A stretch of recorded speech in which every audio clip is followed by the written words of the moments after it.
Welcome to ReVoicing the Future, a Women of NAMM podcast, presented by AKG.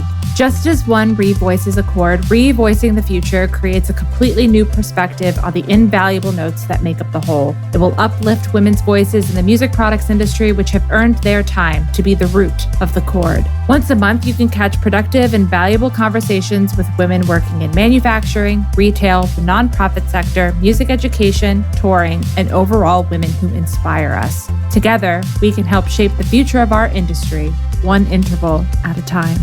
This podcast is co-produced and edited by Natalie Morrison, Stephanie Lamond, and Julia Olsen. What's up, everyone? Welcome to ReVoicing the Future. My name is Natalie Morrison. How are you doing? As I'm recording this, it is literally 4 days after the NAMM Show, and we recorded this episode a week before the NAMM Show. So this is just really funny. It's like I lived an entire lifetime in between these 2 weeks. I hope everyone's staying healthy and getting the rest they need, but it was so wonderful to be back in Anaheim at the show in January. The energy was infectious, but it really was just an amazing week surrounded by everyone who loves the music industry. And I'm energized, I'm inspired, and I already have things spinning around in my brain and ideas that I want to bring to life just stemming from that 1 week in California. I do want to mention also that our guest today, Cassandra Sotos, we talk about in this episode, since it was recorded right before the show, that for her as a first-time attendee, she wasn't sure if she was going to make it to the other side. That concept of post-NAMM life for anyone doesn't really exist, but especially for exhibitors who pour their heart and souls into building an experience for attendees coming to the show. I do want to confirm that she killed it. She knocked it out of the park. I'm so incredibly proud of her. And I just need to give that shout of confidence in her direction as she's listening to this and as everyone else is listening to this, so that when you listen to the episode, you understand where her headspace was leading up to the show. But I'm just so incredibly proud of her. And before we dive into who Cassandra is and the rest of the episode, I just briefly wanted to thank each and every one of you who came out to support all of the Women of NAMM events this year. All 3 events were incredibly successful and connections were made on a level that I wasn't expecting. And the ReVoicing the Future session in particular left an impact on me. And I know it left an impact on so many others who attended that show, and just invigorated me and inspired me to see that the conversation around community and the importance of finding and building your community is not a one-time conversation. Everyone who came to that session left with some piece of knowledge that they didn't have going into it.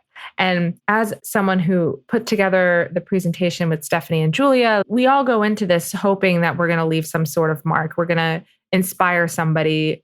Hopefully something resonates with the person listening to the session. And the result of that was greater than anything I could have ever expected. So thank you all so, so much. And to all the women in music organizations that came by and supported and wanted to be there to help foster and cultivate these new communities and connections, I'm in awe of the work that you do. Just thank you so much for paving the way so that conversations and connections like these can be created and can last a lifetime, as cheesy as that sounds. And if you didn't get the opportunity to hear the session or see the session, have no fear. We have it recorded. It is going to go up on all the streaming platforms soon. And Stephanie and Julia and I will do a little bit of a deep dive on that one, just so everyone understands the context behind the conversation. So stay tuned for that.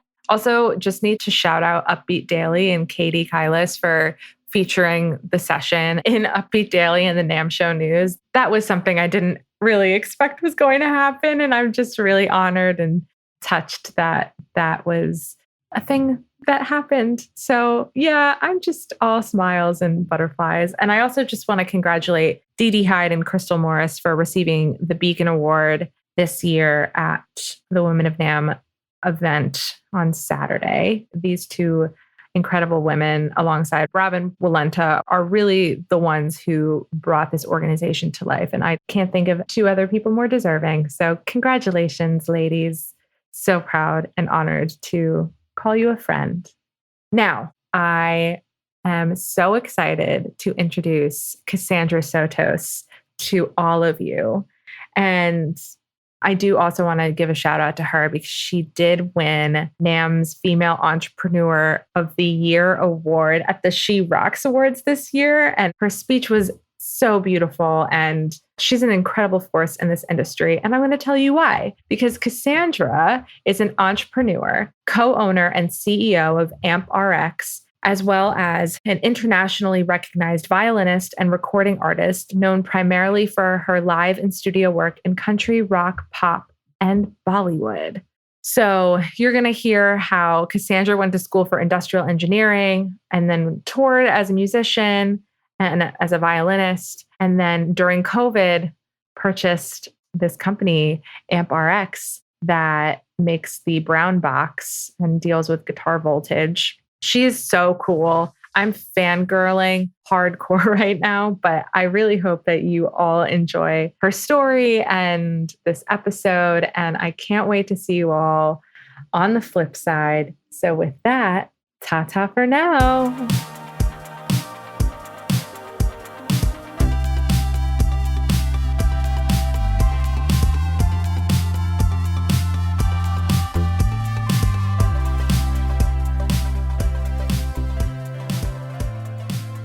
Hi, Cassandra. Thank you so much for joining the podcast. We are thrilled to have you. It's my pleasure. I feel very honored to be here with you guys. So we start every episode learning about your journey into the industry. And let's just kind of start there because your background and degree is very different than the traditional path.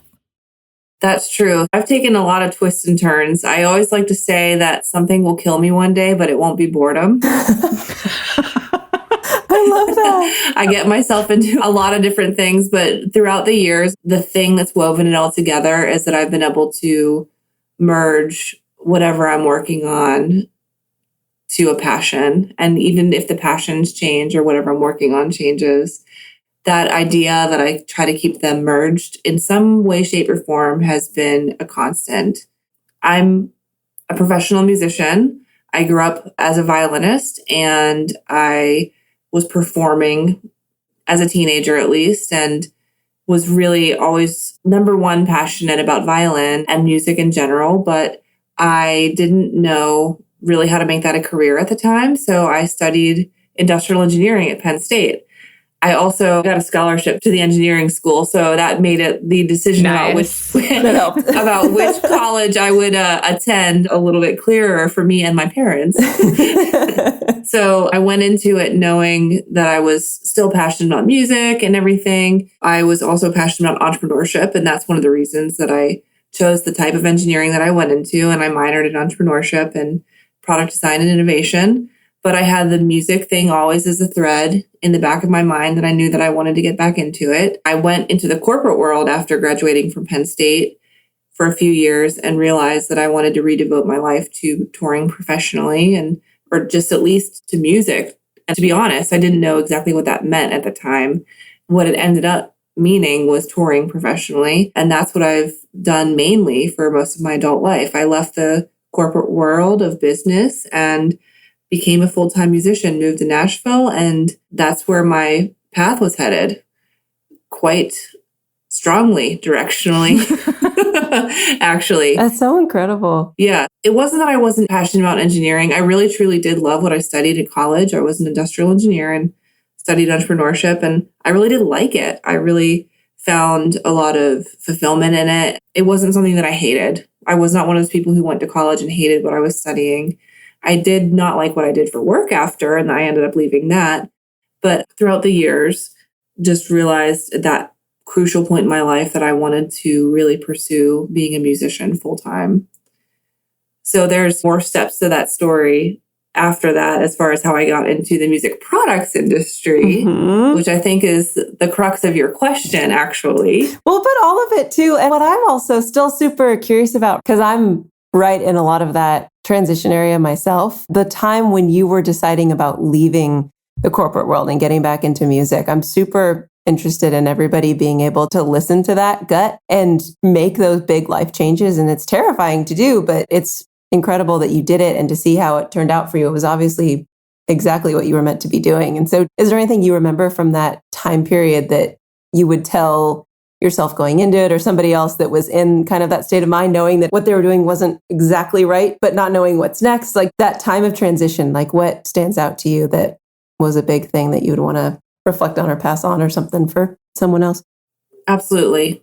A few key points from that time in my life that really changed how I viewed things going forward and how I view transitions and just my intentionality in life in general. I went to university and then I went to the corporate world after, and I sort of made a bargain with myself when I went to the corporate world. I told myself, when you get the big call to be a musician or whatever that meant at the time, because I didn't know, when I get that big call, when somebody calls me, I will be willing to leave this job. So I had this idea and made a pact with myself. I'm going to do something that I'm definitely willing to leave if somebody calls me. So I'd make a joke, and I say, these days I make a joke and I reflect on that. And I think at the time, because I didn't have a lot of insight into the music industry, it was like you were either a hobbyist or you were Beyonce. There was like no insight into what an actual life, like a day-to-day career or a life looked like for somebody who was a hobbyist or Beyonce. So, like what is in between those things? And I didn't have insight into that at the time. Now I gained that insight while I was working, because I was also performing professionally, doing gigs, and I was in bands and everything while I was doing that job. So I started out, like I said, I made this pact with myself that I would leave when I got, quote unquote, the big call. And then I realized a couple of years into it that I was not going to get that big call because, honestly, I was not going to get that big call until I was living the life of a person who would deserve or, be worthy of or be experienced enough to get that big call. I was putting the cart in front of the horse, or however you want to put it. But I said, you know what? I don't know how this is going to happen, but what I need to do is become a person who would get that big call, who is living life like a person who would get that call, because I'm not currently living from that intentionality. That's such a beautiful mental shift that you did. It was huge. It's like, you know what? Don't wait for somebody to call you. What everybody else is doing doesn't matter. If you are living your life intentionally the way that is right for you, those things will come to you, right? Yeah. I didn't need permission. Yeah. I didn't need acceptance, permission from somebody else. I needed to create the opportunity for myself, and I needed to live life intentionally as somebody who would ever even be a person to receive a call like that. Yeah. So that's what I did. And I didn't know what to do. I just knew that I should try to do the next right thing. And the other way that I did that is, of course, I did research, and I didn't just jump in completely blindly. I knew that I had skills that I needed to improve upon. I did a lot of practicing, and I was very dedicated to finding out what I needed to do to professionally develop myself. And I made the steps to do that. I was living in New York City at the time. And through my research, I realized that I wanted or needed to move to Nashville, because the types of opportunities that I was seeing people get that were the types of opportunities that I wanted to get were happening there. So I decided that that's what I would do. And I didn't know anybody in Nashville. I didn't have a job or a gig or anything like that. I had not a ton of savings left because I was living in New York after quitting my job for a while. That didn't work out very well for me. Right, I know what that's like. Right. So I moved to Nashville without any of these things, except that I knew that I wanted to live my life that way and be this person. And the next point that I would like to share with everyone is that I went not knowing anybody, and I understood that fundamentally, I really just needed community and friendship more than anything else. So it wasn't like I went out all the time to network, but it was really just like I needed friends. I needed people. I did need gigs to some degree, but I was like, I need to be a part of the fabric of this community, not just some sort of opportunistic go-getter thing. Yeah. And so the intentionality of trying to be a person who was living life the way that I thought that would be right for me and I felt was right for me, and genuinely seeking community and relationship with people and not expecting anything business, tangible, transactional out of it, were the two best things that I ever did at all in that time period of my life. And it proved itself within a year. My life was changing, and I'm approaching 10 years in Nashville next year. And all of the things that I set out to do definitely unfolded once I got here with that intentionality. You touch on a really good point that I think it's still relatively new that a music middle class can exist and that you can work really hard to do it rather than be discovered or to just have it fall into your lap. And so it made me think there's a little bit, right, of like wanting something to come to you. But I also think for a while, we didn't know there was any other way. So I think that's just a really good point that all these books that are out now, right? Like How to Make It in the New Music Business. There's so many people that are educating people on how to get into it.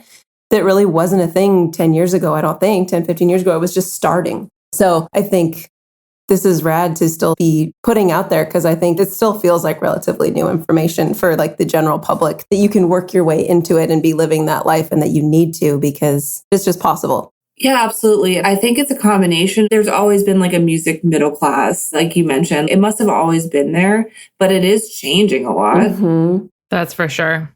I mean, it was the thing to get discovered. It was the thing to have a major record deal. One thing that I've had to accept over the last 5-10 years of my life is that the things that I set out to do, like as a teenager or in my early 20s, they're not actually what I want. And they're not even actually applicable now. Yeah. They're different now. And I didn't know what they meant. Plus, they're different. So it's even more haywire than we originally thought. But it was an interesting time. My first band, I put flyers on windshield wipers in Walmart parking lots.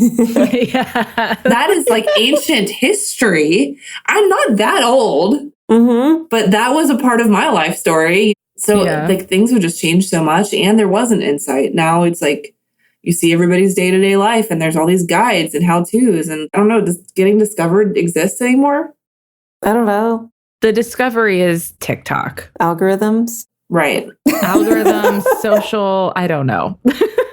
It's so rad. And so you get there, you get into touring, and you meet everybody. I love what you said too about like, I need to be part of the fabric of this community and making friends. Like that's the best thing of like an authentic connection. And also this is an industry of relationships too, right? So that's the way to do it with any sustainability and longevity. Yeah. So just tell us about the touring chapter. And then at what point too in there did AmpRX come into the equation as well? Once you started, what's chapter 2? So it's interesting. My connection to AmpRX starts pretty early on in my touring career, actually. So the first major label tour that I got once I moved to Nashville, which was on my checklist of things that I wanted to achieve when I got here, I was given a brown box by the company. I was playing electric violin. I play acoustic violin, electric violin, and a few other instruments.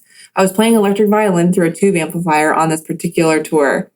And I was given a brown box by the tour management because they struck a deal with the company and he was looking for new artists.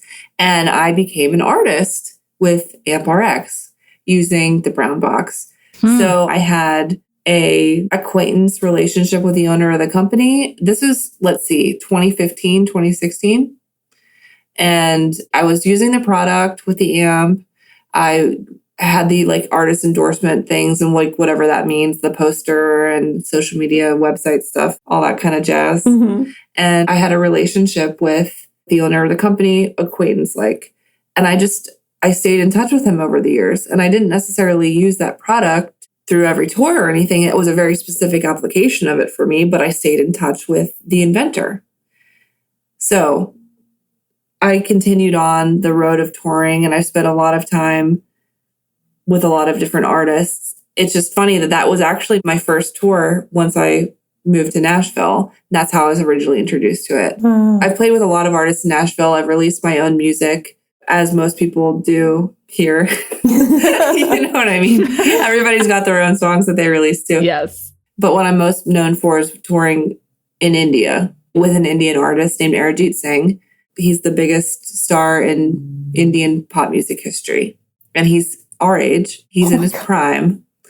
And so it's like, wow, in Elvis's band in the 60s. So rad. That's wild. I was watching some of those videos, like the crowds that you have played to. What does that feel like at that size and level of stadium?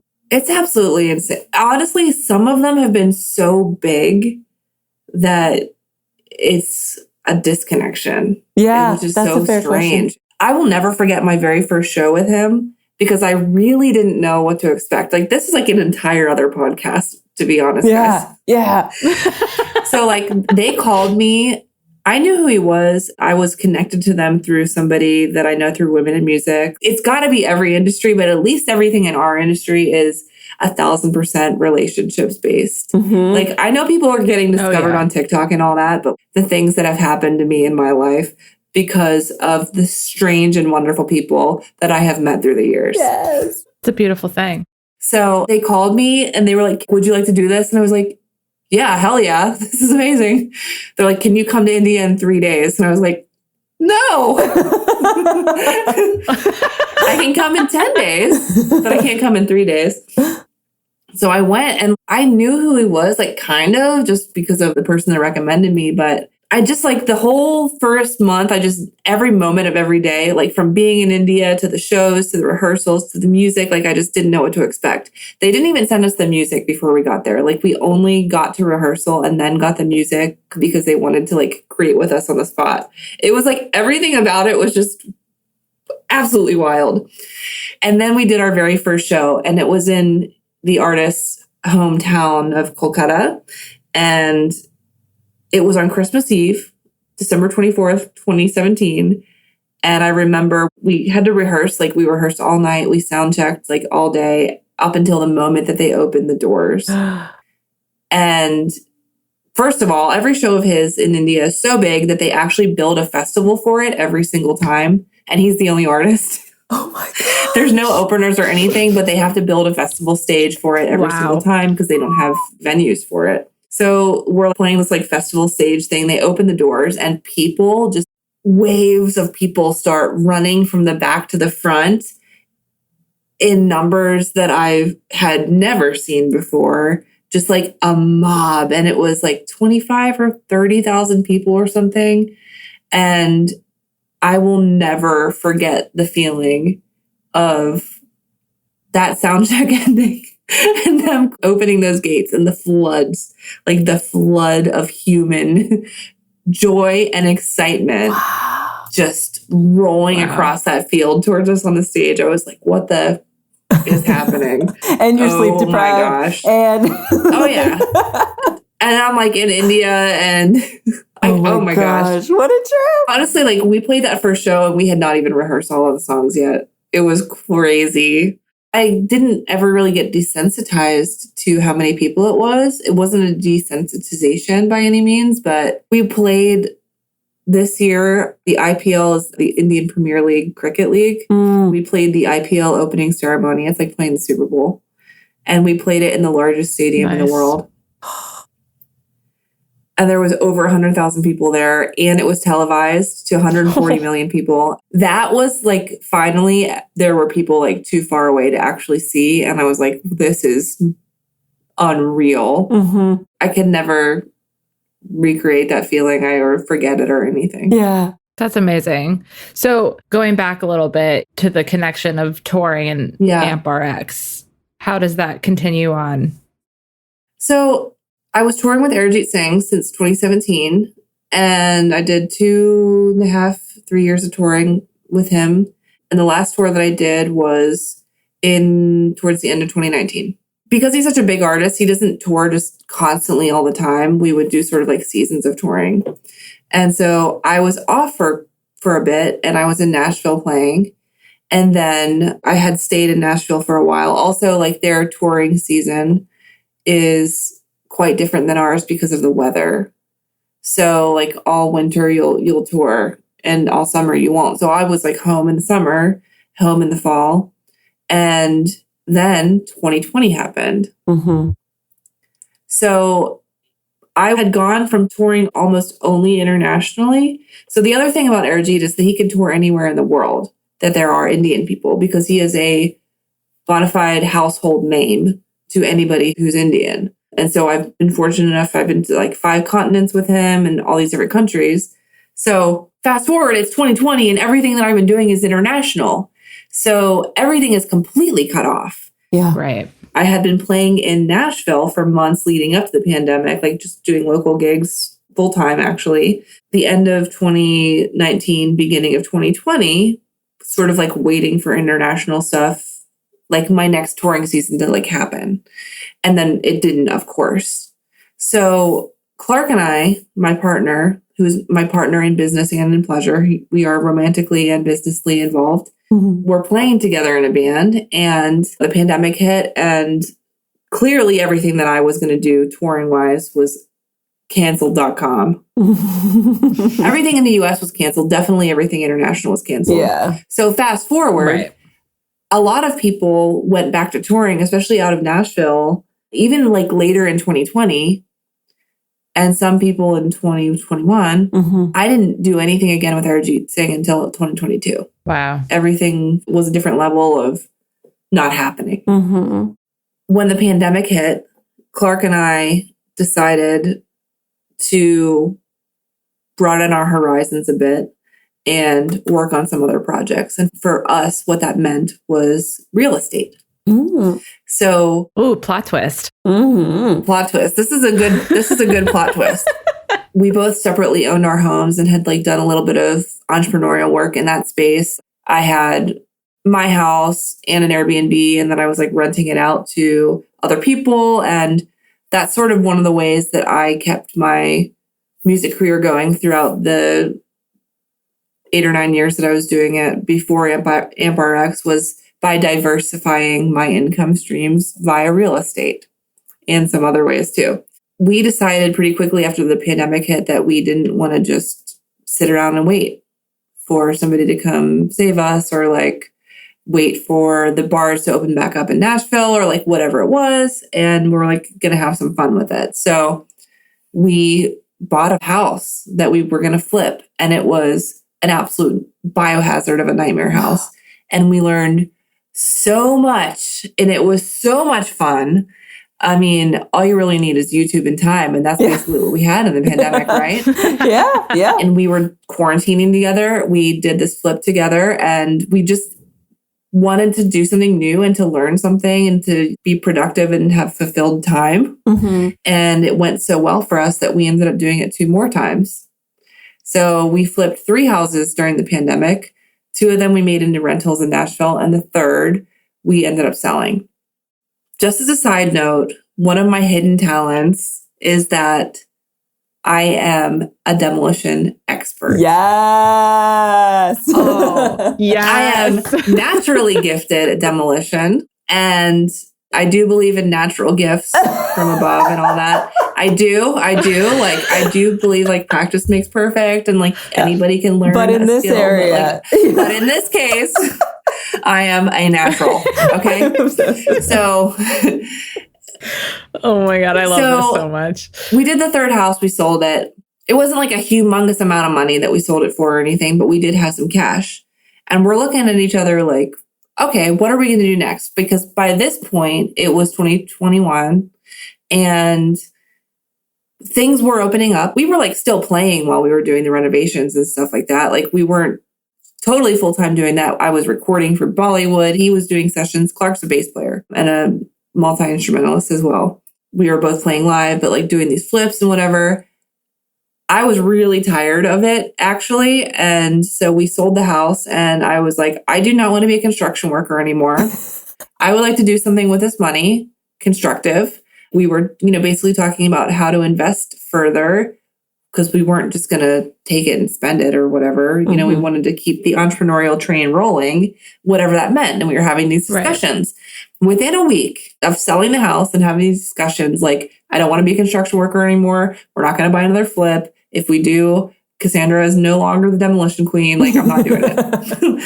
The owner of AmpRX posted on Instagram that he wanted to sell his company. Oh my God. On Instagram, he made a post that he wanted to sell his company. And I said, oh my gosh, Clark, let me call this guy. Like, if nothing else, it'll just be a fun conversation to have. Like, I just want to find out how much he wants for it. Like, we're having all these conversations about what we're going to do with our life next and investing and our music careers, like whatever all this stuff means. And I just want to call him and find out what he wants for it, because it'll be fun. It'll be fun. Because I stayed in touch with him all these years. He remembered. It's not like he didn't remember me. He remembered me. I was like moderately constantly in touch with him somehow. Instagram, you know.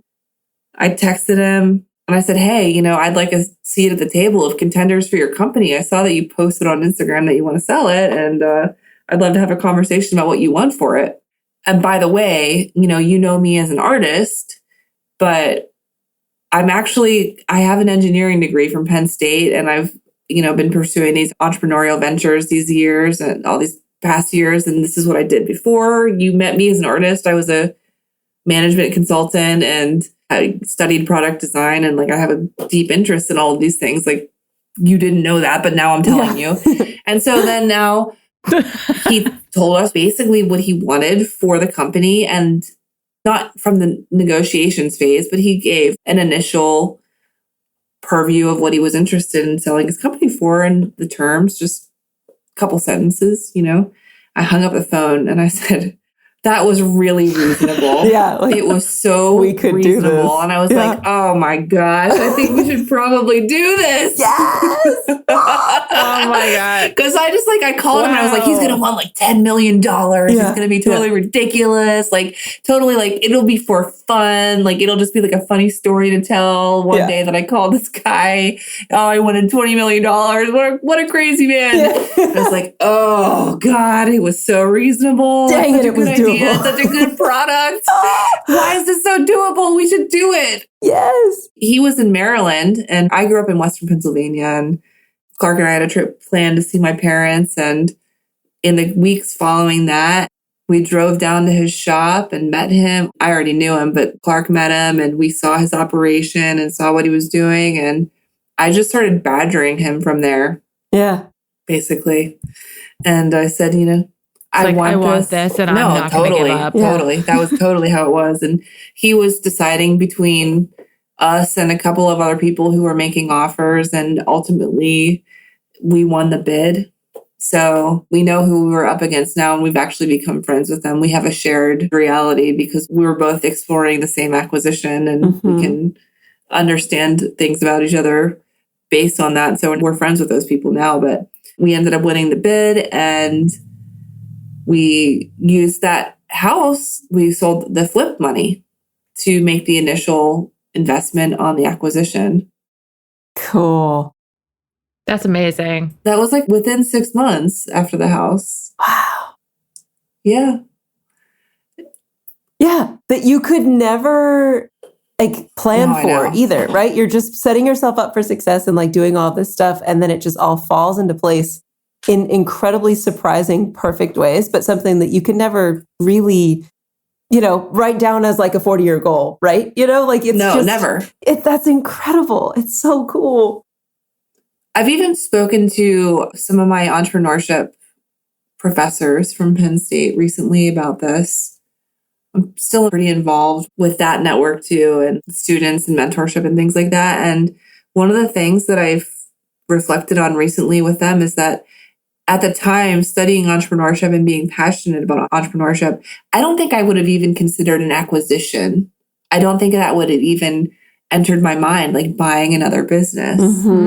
So the point about it definitely couldn't have been a 40-year goal of mine.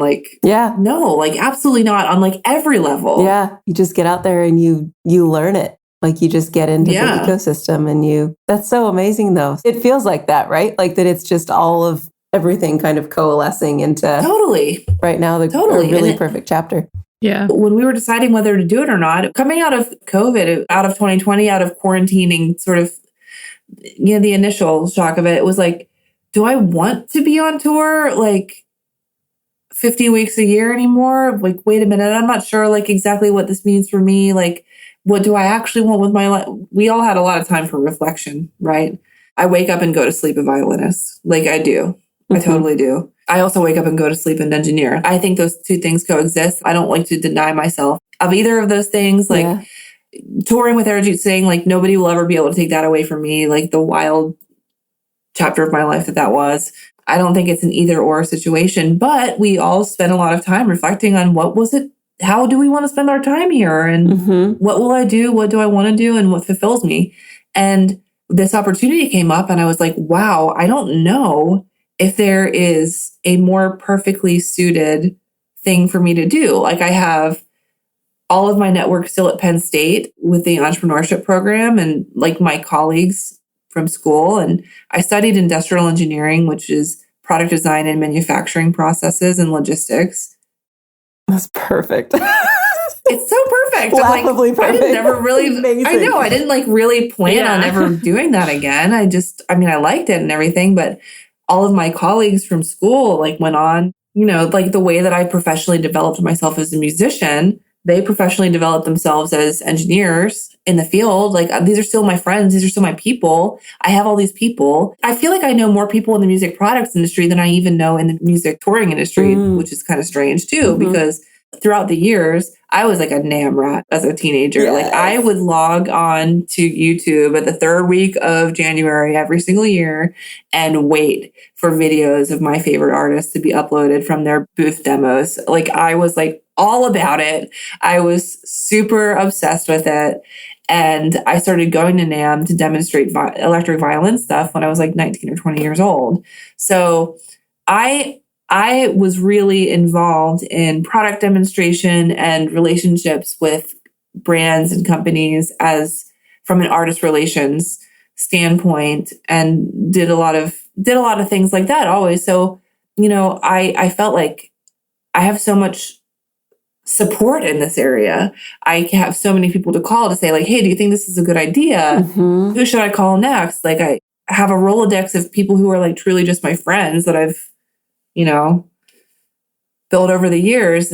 And it's interesting, like not ever planning on buying a NAMM company. I had all these friends like waiting to help. Right. And I think that also speaks to what we talked about earlier when it comes to living genuinely. And like, I could have never known that I needed help with any of this stuff. You're just following the relationships and what feels authentic. Yeah. That's such a good tip. And now you're, again, another full circle moment for you is now like going to be exhibiting. As this airs, you have exhibited for the first time at the NAMM Show.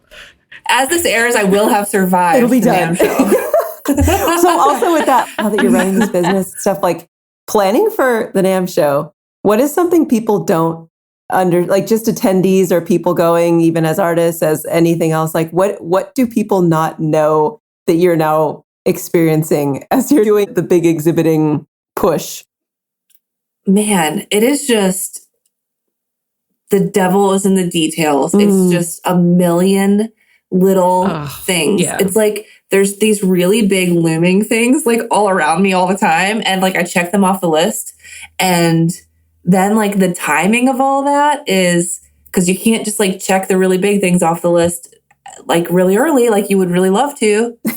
You have to they have to arrive there between January 19th and like January 20th at 12:57 p.m. And you're like, oh my God, I can't do all this. So, because I can't even get rid of the big looming things. And so now I have gotten rid of some of the big looming things. And now it's just like death by 1,000 paper cuts. I'm like, I don't even know what I'm going to forget by the time I get there. But like, I feel really proud of myself because at the shop, I made sure that my girl Jordan packed a pair of scissors for me. I was like, I know that at some point this week I'm going to need a pair of scissors. And I remembered that and she put it in the box for me. But it's just like a million tiny things. And then for me too, I feel immense pressure to make it be great and make it be worth it. And, we don't really know what our return on investment will be for this. I know that it'll be fun. It'll be great. I've always had a blast at the NAMM Show, whether I was coming as an artist to perform or helping another company exhibit as like a demonstration, like an actual booth worker. It's always amazing, but like dollars and cents, I don't know how this is going to turn out for us. It's a new way of having to think about it. That's wild. Yeah. A very, very different interaction. I think that what people might take for granted who are exhibitors, who aren't first-time exhibitors, is that exhibiting, period, is a ton of work. Mm-hmm. But if it truly is. It really But is. if you're doing it for the very first time and you have to create every single asset for it from scratch, my heart goes out to you. I've owned this company for 2 years. I don't write press releases. I learned how to write with the help of some friends who are professionals at it. That's not just something I do on a daily basis. And I become like a graphic designer and a press release writer and a logistics planner and just like all these things. And, I know that like I said, it's an immense amount of work to get everything organized for the show and get it there in the correct window and get it there like all in one piece. But if you have to actually make a ton of decisions about what those things are going to be and design them before you even do that, it's like really taxing. Mm-hmm. That's a long runway. That's so wild. I'm excited to just come to your booth and see like it I'm all so come excited to life. too. But just for example, this is silly, but this is a big thing that was a big thing for me was designing the backdrop for our booth. So I got one of those 8x8 tension things. And for some reason, what it was going to look like became the biggest deal to me. I spent first of all, the whole package of the things that I got, the sign, and I got a podium and another 3x8 sign and whatever. It was the whole thing was really expensive. And it became a huge deal to me what it was going to look like. So I was just sending 1,000 iterations a day to my team from Canva. And then eventually I just was I need to pick one. And then I was okay, you guys, we're going to vote on these 3 designs and it better be good because I'm going to display this at my funeral. This sign is going to last forever. Yes. It's expensive and I've put a lot of time in designing it. And if one day you attend my funeral and behind my casket, there's an 8x8 tension sign of AmpRX, you'll know why. Okay. I love that so much. It's just I don't know. It's just a lot of pressure and a million little design asset things. And it's just a lot. How big of a team do you have? And how did you kind of go about figuring out who you needed, right? Between balancing stuff between you and Clark and, wanting to do everything yourself versus knowing what you needed to delegate and such. Right. Clark and I run the business together. And then we have 2 people who work production basically full time. And then we have 2 additional people from that are in and out kind of floater people. One more full time than the other. One is a touring musician as well. So he'll be gone for an extended period of time. And then he'll be full time for an extended period of time doing manufacturing and production. Everything that we have here is hand wired. So there's people making all of it. And it's 4 to 5 people, including Clark sometimes, working on them. We are bringing Clark and I are coming, and we are bringing a production specialist with us, Zane, and we are also bringing an artist, brand ambassador person with us for 2 of the days.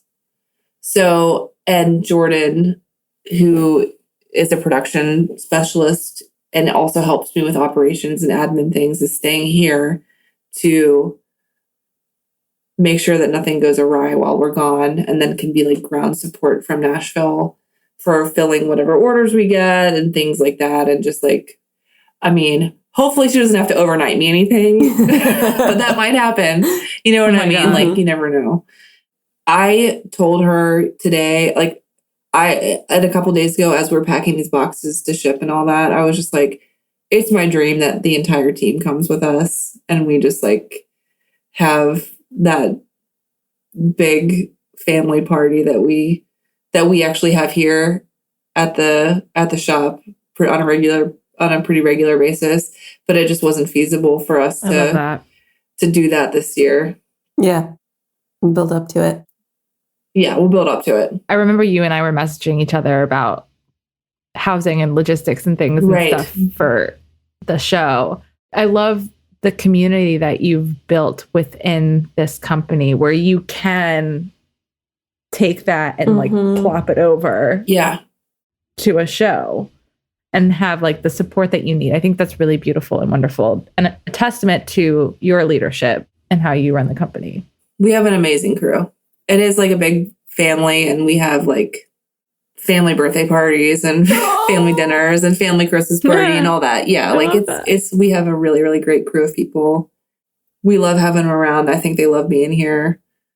I'm really thankful for them, and it makes it fun. That's amazing. Yeah, it's sounding to me like when our industry is at its absolute best and everything, right? When you are at NAMM and you're seeing people, it's just, I think that it feels like to me that just exemplifies the absolute best in the music products industry, like what it can be and absolutely can, like should be in the right hands and in with the right tone, the right care for your people. It's so special to kind of witness you in this path and now exhibiting for the first time. It's like, it's full circle also just for people that have kind of been around NAMM and products and stuff our whole lives to see it now coming full circle that I feel like one of us is now doing this. It's so special and rad and like how you're doing it, exactly how it is at its best is just like, it's rad. I just want to be, we're just going to be cheering you on because it's really special. It's really cool. Yeah. This is possible. It's possible to do it really well and build a really fulfilling community around it, which you've been doing your whole way too anyway. Like there's all these threads that have kept coming together. So, but it's really special, especially in product. The cycle continues, right? As it goes. I don't know if other industries are like this or not. I think that it's hard for me to say. So I worked in consulting and I mean, there's camaraderie everywhere, but I think that in the music products industry, it's even more apparent and more important, I think, because there is a shared passion that is really fun. It's a really fun thing. Most people that want to become a musician, like really desperately, passionately want to become a musician. And for most people, it's a thing that you're led to very strongly. It's a very strong urge and a very strong desire. You don't just like accidentally kind of end up into that, really, you know? And so I think you get a lot of really passionate, fun people. And like something that I think about as far as what we're doing at AmpRX, I'm really proud of the fact that we have a crew of people that are happy, that enjoy doing what they're doing. I'm really proud of that. I love having a great workplace for them. I wish that we were like a multi-billion-dollar company and I could pay them all $1 billion. You know what I mean? Like I just like, I love them all so much. You know what I mean? Like, but they're having fun doing what they're doing and we love having them around and they love being there. And Clark and I get to have more fun than not together doing this. And, you know, the worst thing that happens when somebody buys a brown box is that they get it in the mail and then they play their guitar for a couple hours because they're so excited. Yes, I love this. You know, it's like, I get emails all the time and they're like, man, like, I can't believe how my tones changed and I just couldn't stop playing. And I'm like, this is... Thank you. Thank you. As far as like the kind of business that you can be in and like the kind of impact that you have on the world and... That's good. Well, I'm not saving lives out here. I'm not, you know, like an ER doctor or something like that. But man, a lot of people pretty often, they're really jazzed to get this in the mail and then they sit down and they play their instrument for hours on end. That's pretty awesome. It just brings them joy. It's an added level of joy to something that already brings them joy. Yeah. And it gets them to play more and they like how they sound better and they play more. And like, that's the worst thing that happens when somebody buys one of these things. It's like the ripple. I feel like the ripple is really good. Yes. I'll say, speaking of good ripples, that's actually a good segue for where I think you're probably going next. I want to see Stephanie. Stephanie and I are always on the same wavelength at like all times. It's in the best way. It's so great. So I want to talk about your involvement with women in music. So you're one of the chairs of the Nashville chapter, and we'll dive into other things a little bit later, but talk to me about what Women in Music is as an organization for those who aren't familiar, and why you wanted to get involved. Absolutely. So I actually joined WIM when I moved to New York City in 2010 as a way to meet other people, meet other women, get more musical opportunities, find gigs, learn. They do a lot of educational programming. And so basically, I was a member at that time. I was just like an active member. WIM is for the education and empowerment and advancement of women in the music industry. And that includes every part of the music industry, not just artists, but business side, legal, like entertainment law, publishing, live touring, musicians, artists, songwriters, like anything that touches the music industry is applicable to WIM. And so I think that's one of the things that sets it apart, at least in terms of some of the women's organizations or professional development organizations, at least in Nashville, where there's like maybe a really specific thing that the org is supporting, like maybe audio engineers or singer-songwriters or something like that. But this is like the whole gamut. Mm-hmm. So you end up meeting, there's a lot of opportunities for different types of education, a lot of opportunities to meet other different types of people. And that's basically what Women in Music is. At the time, it was just a New York-based organization. So I was a member in 2010, and that's how I met a lot of the people that I played with and just became friends with, actually, during that period of my life. And some of those people have continued to be some of my very best friends in the world. I mean, 10, 15 years later. Mm. Actually, I got the Arijit Singh gig. I was recommended by somebody that I met in WIM. So, I mean, it's like the best things in my life, in my professional life, and I guess my life too, my professional life, have come from that network of community that I've gleaned through being involved in WIM. I loved it so much, being involved, that when I left New York, I told them that I wanted to help start the Nashville chapter. And at the time, chapter expansion was a brand new concept for them. Like I said, it was just, there was a LA chapter. It was like LA and New York, but that was it. And people, you could be a WIM member if you didn't live in New York, but they were all in-person events, and it was really just New York based. So I was leaving to move to Nashville, and I just loved it so much I didn't want to let it go. So I went to the president, who was the person who recommended me for the RG gig, actually, Nita Raghuvanshi. And so I told her, I think you're talking about chapter expansion. Like, there should really be a Nashville chapter. I mean, it's Music City. Like, there's so much music industry there. There's so many people there. That was 2014. So, I mean, people were moving to Nashville in droves even then. And I mean, I was one of them. But it wasn't even as crazy as it is now. But I was like, people are moving there all the time, and they have the most established music industry there. It's kind of crazy that we don't have a WIM chapter there.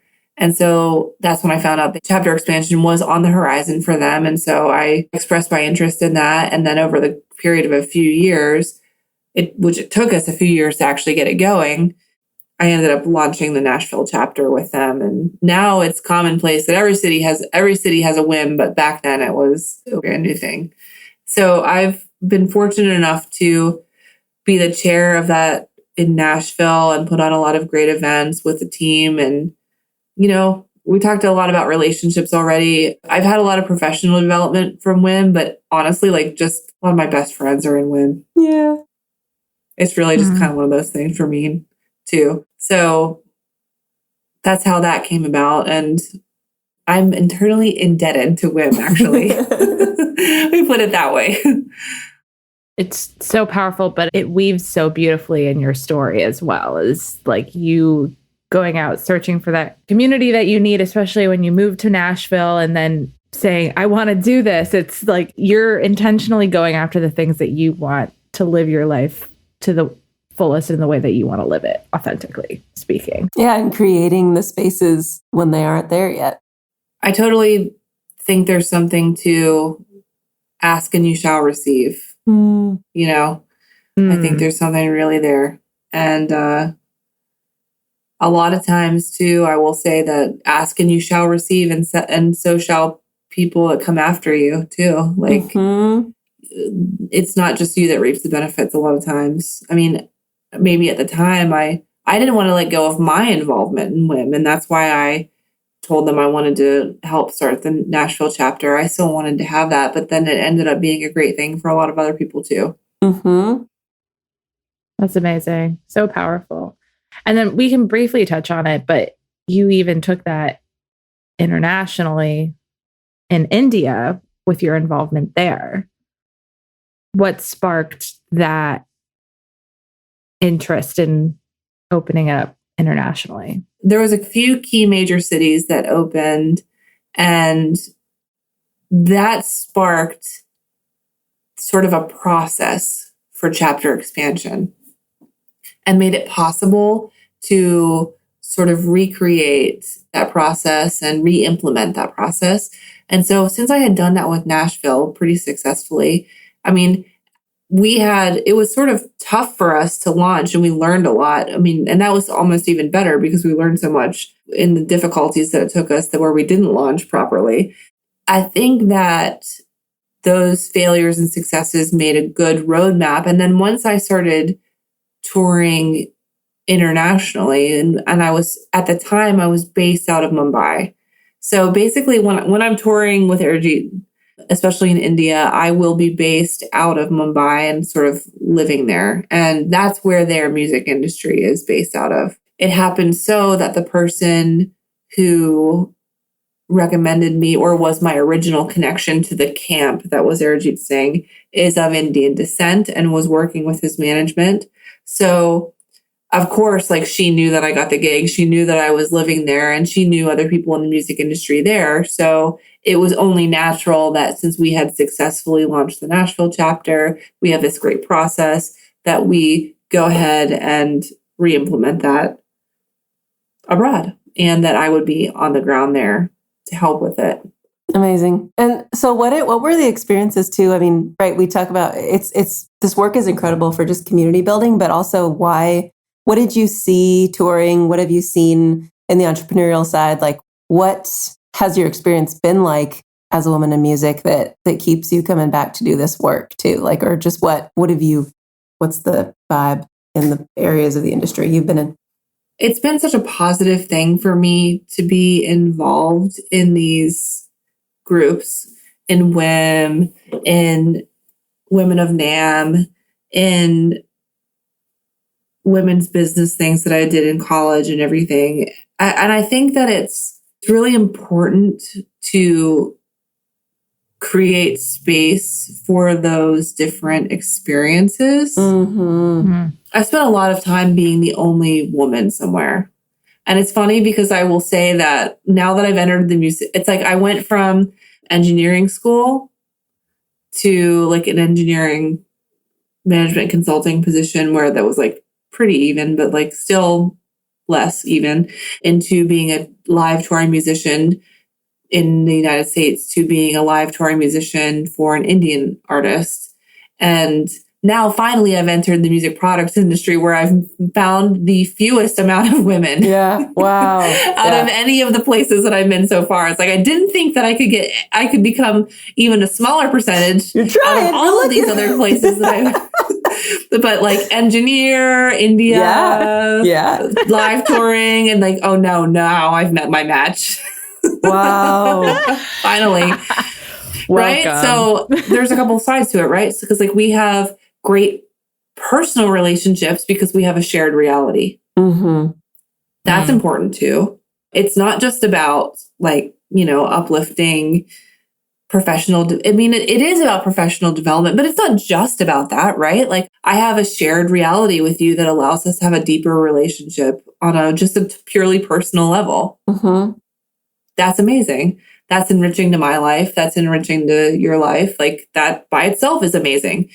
And then we have issues that do need to be improved upon and addressed that are on the professional development side or equality. And we need to be able to have a forum that we can use to speak on it. Mm-hmm. And we need to have as many people as we can to make it an impactful voice and drive those changes. So I think that it's important to stay involved for, like I said, many, many reasons. It's been totally successful for me as far as, personally and professionally. It's just like, I love everything about that. And I think it's important. Also, I will say that I want everyone, whether they're a man or woman or whatever, to live a fulfilled life. Like I would like my message to be live intentionally, find your authentic path, live with genuine relationships, whether you're a man or a woman or not. I happen to be a woman, and that's where my voice is typically heard, more readily, or maybe I can be more impactful with my voice as a woman to other women. Mm-hmm. It's not that I think that men shouldn't listen to our stories or something like that, but that's where my voice I found the most impact at this stage of my life. And I think that's important. Hear, hear.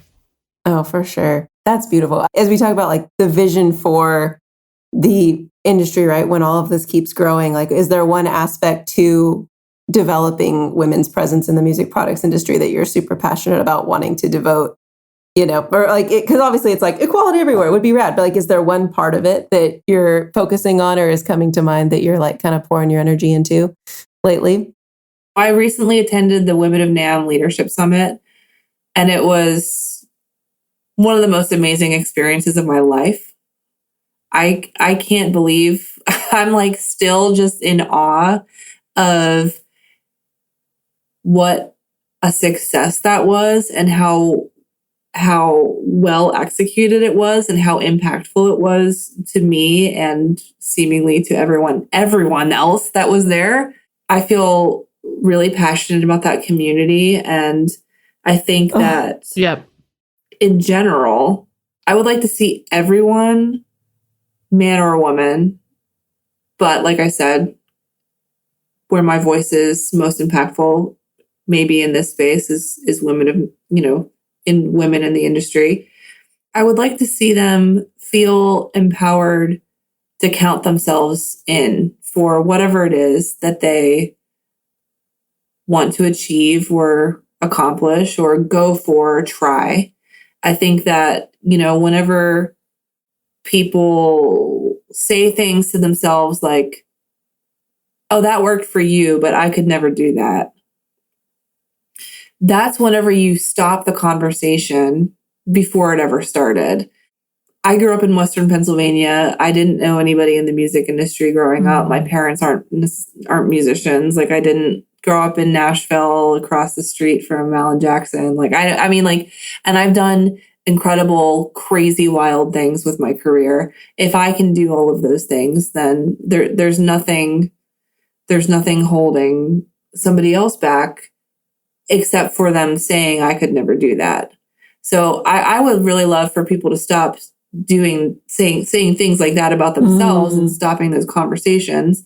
And I think that will draw a lot more people to the music products industry, actually, because, it's like that whole musical middle class thing is like, oh, well, maybe somebody looks at Gibson guitars, like somebody that lives in, I don't know, where I'll say Freeport, Pennsylvania, because that's where I grew up. Maybe that lives in Freeport, Pennsylvania. They think it's like a pipe dream to work for Gibson guitars. It's not, right? It's another business, right? Like we know that, or somebody who's going to engineering school at Penn State, who's from somewhere else in PA is like, oh, I wish I could do something more interesting with my degree. It was like, well, you can. These are all manufacturing companies. We're all like, I think that there's some level of insulation and untouchability when it comes to it because of like the celebrity factor to some of these brands. So if there's just a little bit more accessibility, especially to students, I would like to see more outreach to all different types of students, not just music students. I think that music students already know kind of what's going on. I think there's a lot of other people who are studying accounting or engineering or business or logistics that grew up playing an instrument who are super passionate about music, or they didn't play, or maybe they don't play an instrument, but they're still passionate about music and would find a lot of fulfillment by working for a music products company and being a part of this community. And they just write off the possibility of it. Like they just don't see a path to it or think that it's not for them. And it is. It really just is for them. It can be for them. So if people count themselves in, you know, count yourself in. You can do it. Why not? I mean, why not? Tell me why not. I'll wait. So rad. It's true. It's also true. Don't hold your breath. I mean, it's important.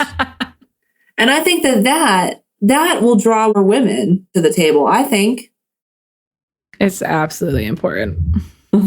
Yeah. And that ties to the representation thing too, because it's just like, if you don't see it, like you're saying, like there just needs to be that outreach earlier in the pipeline for people, even in high school, to be like, oh, I could still do this, right? Like there's so much that we can be doing to make things visible so that people know, even if they're really great with numbers and want to run books for a company, like great. Like you just said, you can do that for a music company. Like just, yeah, it's representation is such a wide benefit on so many levels. And just like banding together as a community to make that net as wide as possible is such a great way to achieve that. Yeah. I'd like to see more support and community for entrepreneurs, for female entrepreneurs in the space too, that are innovating and starting businesses or acquiring businesses.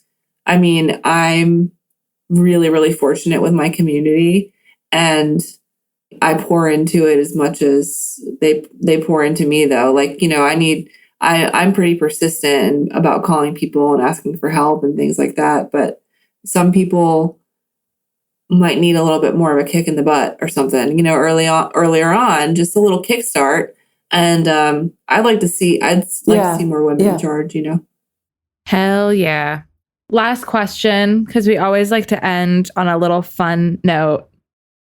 When you're not running a business, a touring musician, demolishing things, what brings you joy? Outside of NAMM season. Okay, I absolutely love food. I'm a very good cook. Clark is an even better cook. Lucky you two. I know he's so good. He's so good. Great bass player, great chef. He's cute. Clark appreciation. Round of applause for Clark. Jackpot. I absolutely love food. I love to cook. Clark loves to cook. I love to go out to restaurants. I love fine dining. I love trash dining. Dining in general. Dining. We love it. And we have a huge garden here. Oh. So I love gardening, and also Clark loves gardening. We both had our own gardens before we met. And that was like one of the things that we talked about when we very first started dating. And that is a perfect morning for me, is when it's not 2 degrees. In the summer, I will take a cup of coffee and go to the garden and do stuff in the garden and play in the dirt and play with my vegetables and stuff before like anything else happens, or just like sit with my flowers. Yeah. I also like sitting with my flowers and drinking coffee and watering my flowers when the weather is good. Heaven. I think before like anything happens. Yeah. I love how your body language is just like I just like become Snow White. I love it. I also have the 2 most amazing cats in the world, actually. Chanel and Mr. Cuddles, who I had with me when I lived in New York. They were born in my parents' barn. I flew them to New York City to live with me in Manhattan. And then they moved here with me. I've had them for 12 years and they're just the joys of my life. And recently I got bird feeders. Oh my gosh. For my porch. And now they watch the birds. But in like a predatory way, in a very fun predatory way. Like they're like, the whole tail's just like. They're like, yeah, they love it. Oh, it's so because it's like right now it's really, really cold in Nashville. The birds are just like totally descended on the bird feeders that we just sit there and watch the birds. This is so cute. So I like my garden and food and my cats. It's a good full life right there. That's lovely. It is just wonderful. Well done. Living it intentionally and authentically. Yes. Yes. Oh, I love it all. I love it. Before we end, how can someone get involved with Women in Music? If someone wanted to join a chapter and or get involved, what should they do? We have a website, womeninmusic.org. Perfect. And wherever you are closest to a chapter, you should be able to connect with them through that website and join through the website and contact that chapter. We have a lot of virtual events. We also have a lot of in-person events per chapter. So there's always a way to connect. And a good thing about it is that it is a global network. So once you join, you will be able to contact other members that are around the globe. And you are joining a big worldwide family that way. Amazing. Yay. Incredible. Thank you so much, Cassandra. This was such a fun, amazing, delightful conversation. We're just so happy that you're in our world and doing this great work. It's so rad to watch. So just congrats on it all. Can't wait to see it keep growing and evolving. And we're excited that you exist in this industry. I'm very happy to be here. It's a good spot. Very, very happy to be here. Love it. Thanks again. Thanks for listening to this episode of ReVoicing the Future. You can subscribe to the podcast on all major streaming platforms or visit our website. Be sure to follow us on social media to stay up to date on all things Women of NAMM. This episode was co-produced and edited by Natalie Morrison, Stephanie Lamond, and Julia Olsen. Together, we can help shape the future of our industry, one interval at a time. See you next time.